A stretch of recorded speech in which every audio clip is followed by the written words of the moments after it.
Look, this isn't some story about a far-off future. This is about what's happening right here, right now. AI is already fundamentally changing how we work, and the whole story really kicks off with two numbers. They're powerful and honestly a little unsettling. $18 billion. Just let that number sink in for a second. That is more than the entire economy of dozens of countries. What kind of company is pulling in a profit like that? I bet you've already got one in mind. And yup, you'd be right. This was Amazon's annual profit. Just a staggering amount of money from a company that is at the absolute top of its game. But behind this incredible success story, there was another number. A very, very different kind of number. Now for our second number, 14,000. Next to 18 billion, it looks like practically nothing. But this number, it represents something way more personal than profit. That's how many corporate white-collar employees this same wildly profitable company announced it was letting go. So this wasn't a sign that the company was in trouble. This was a strategic choice. And it's that strategy that really gets to the heart of what we're talking about today. So that's the big question, isn't it? Why on earth would a company making billions in pure profit lay off thousands of its skilled workers? Well, the answer is right there at the intersection of technology, efficiency, and the cold, hard logic of money. So the official reasons they gave were things like investing in AI and cutting bureaucracy. But the reality is pretty stark. A lot of the tasks these people were doing, writing emails, creating reports, managing data, can now be done by AI models like Chat GPT. And for a big company, this isn't personal. It's just efficient. As one source put it, capital has no emotional attachments. It's just going to find the fastest, cheapest path to the biggest profit.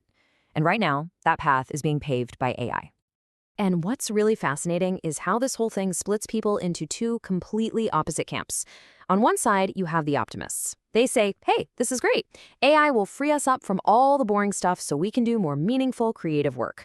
But on the other side, you've got the skeptics. And they're asking a really simple but kind of potent question. What does that even mean? Are billions of people really going to become poets and artists? With layoffs already happening, this isn't just some philosophical debate anymore. This whole transformation, it's not just happening in some corporate high-rise. It's moving from the abstract world of data and code into the most personal space any of us have, our own homes.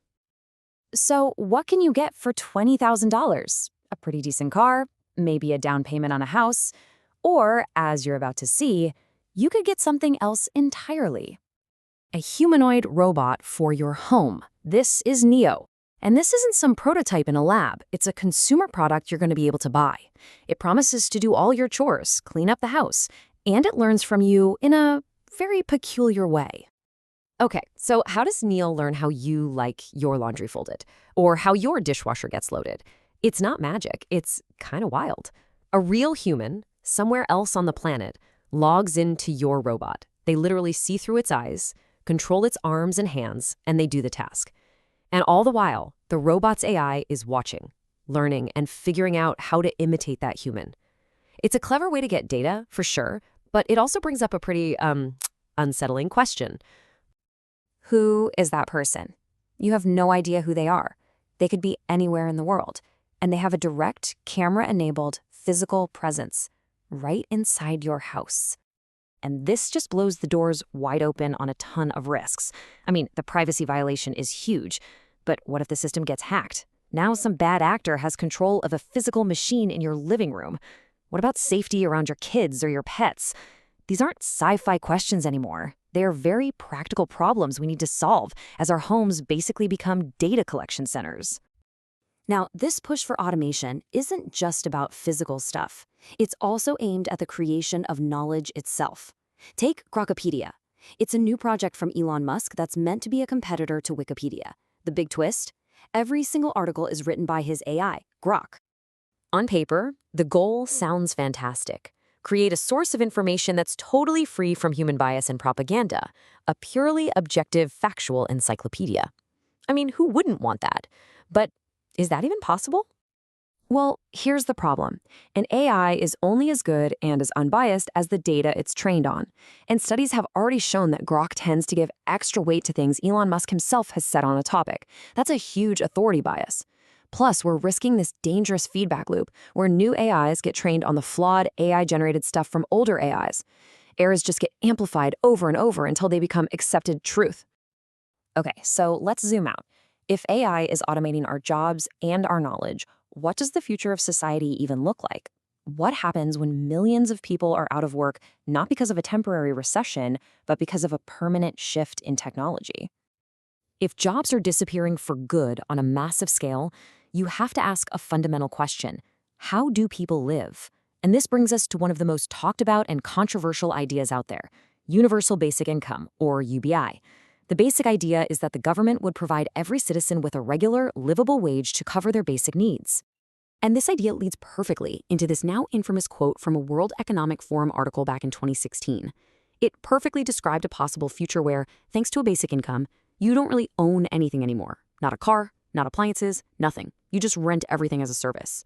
It's a world of incredible convenience, yeah, but it's also a world where you are completely dependent on the handful of companies providing those services. I know. All of this can feel really overwhelming, like this giant, unstoppable wave is coming. So let's bring it back down to you, to the individual. What can any of us actually do to navigate this, at least for the next few years? Well, for the next 10, maybe 15 years, the jobs that are considered the most resilient are the ones that need complex physical skills and that little spark of human intuition. Think about a mechanic who diagnoses an engine problem just because it doesn't sound right, or a barber who can take a vague description and give you the perfect haircut. Those jobs rely on a blend of hands-on experience and gut feeling that's just really, really hard to automate for now. But, and this is a huge but, we have to be crystal clear about this. This is a temporary shelter, it is not a permanent fortress. The same way AI is getting shockingly good at thinking, robotics will eventually get good enough to do these physical tasks too. This isn't the finish line, it's just buying us a little more time on a clock that is ticking faster and faster. And that leaves us with the ultimate question, doesn't it? As technology just keeps marching forward, automating things we once thought only a human could do, what's left? When the machines can think faster, work longer, and even do delicate physical work, what is it about us, about being human, that makes us truly, uniquely irreplaceable?